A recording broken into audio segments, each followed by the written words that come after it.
আসসালামু আলাইকুম, সবাই কেমন আছেন? তো আশা করি সবাই অনেক ভালো আছেন। তো আজকে আমি অনেক কিছু রান্না করব।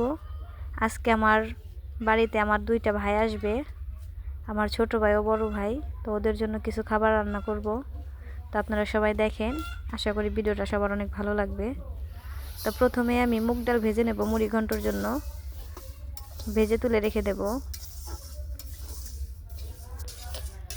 মুগ ডালটা খুব সুন্দর করে ভাজা হয়ে গেছে, এবার ঢেলে নেব।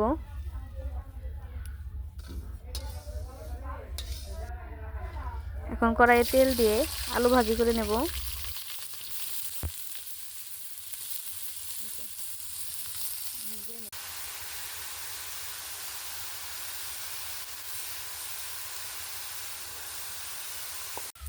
আমার আলু ভাজাটাও হয়ে গেছে, এখন আমি নামিয়ে নেব।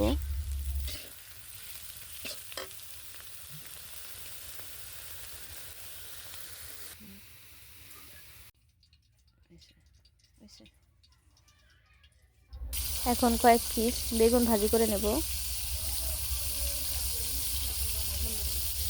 আমার বেগুনও ভাজি করা হয়ে গেছে। এখন কয়েক পিস মাছ ভেজে নেব। তো লবণ হলুদ মাখিয়ে রেখেছিলাম, এখন মাছগুলো তেলে দিয়ে ভেজে নেব। আমার মাছগুলো দেখেন বন্ধুরা ভাজা হয়ে গেছে। এখন ডিম ও কপি একসাথে সেদ্ধ করব। আমি কপির বড়া করব আর ডিমগুলো ভাজি করব।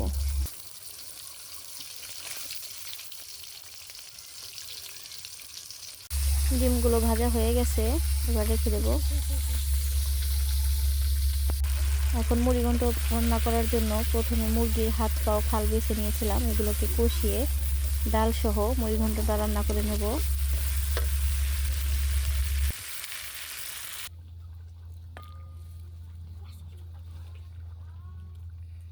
আমার ডালটা রান্না করা হয়ে গেছে। তো দেখতেই পাচ্ছেন কতটা সুন্দরভাবে ডালটা রান্না করে নিয়েছি। এখন আমি মুরগির রোস্ট রান্না করব। তো প্রথমে আমি মশলাটাকে গুলিয়ে নিচ্ছি। কড়াইতে এবার পেঁয়াজটা বেরেস্তা করে ভেজে নেব। আমার পেঁয়াজটা প্রায় বেরেস্তা করে ভেজে নেওয়া হয়ে গেছে। হালকা একটু রং আসলেই মশলাটা দিয়ে দেব। আজকে আমি খুব সিম্পলভাবে রান্না করব। মশলাটা দিয়ে এবার ভালো করে কষিয়ে নেব।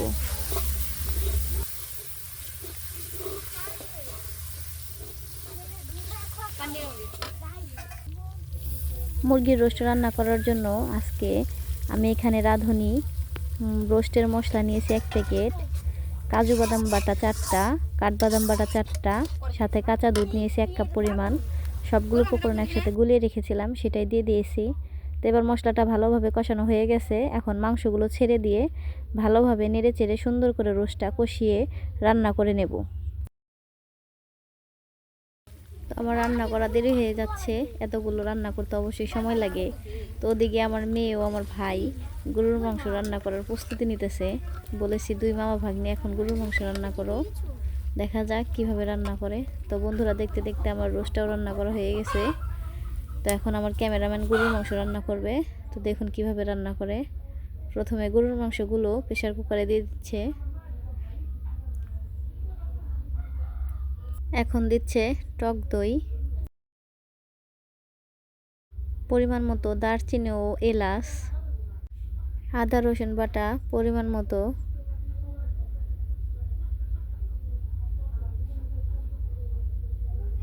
জিরা বাটা পরিমাণ মতো, শুকনা মরিচের ফাঁকি পরিমাণ মতো, হলুদের ফাঁকি পরিমাণ মতো, পেঁয়াজ মরিচ ও তেল দিয়ে ভালো করে মাংসটাকে মাখিয়ে নিয়েছে। এখন মাংসে পরিমাণ মতো পানি দিয়ে গ্যাসের চুলায় মাংসটা বসিয়ে দেবে।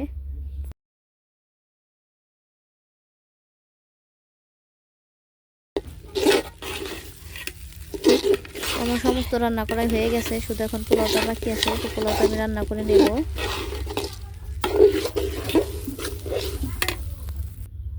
দেখুন বন্ধুরা আমার সমস্ত রান্না করা রেডি। তো এখন আমি আমার ভাইদেরকে খেতে দেব। আমার ভাইও এসে গেছে। তো আমি ভাইদের জন্য নিজের হাতে সমস্ত রান্নাগুলো আমি একাই করেছি। তো কেমন হয়েছে রান্নাগুলো সবাই কমেন্ট করে বলবেন। এই দইটাও আমি আগে একটা ভিডিও দিয়েছি দই বানানোর।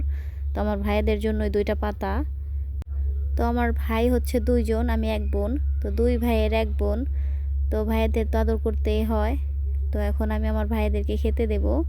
এতক্ষণ সবাই পাশে থেকে ভিডিওটা দেখার জন্য আপনাদের সবাইকে অনেক ধন্যবাদ। আপনারা সবসময় আমাদের পাশে থাকবেন, আমাদের ভিডিওতে লাইক কমেন্ট শেয়ার করবেন ও যারা নতুন আছেন আমাদের চ্যানেলটাকে সাবস্ক্রাইব করে দেবেন। আশা করি আমাদের ভিডিওগুলো আপনাদের সবারই খুবই ভালো লাগবে। তো সবাই অনেক ভালো থাকবেন, সবাইকে অনেক ধন্যবাদ।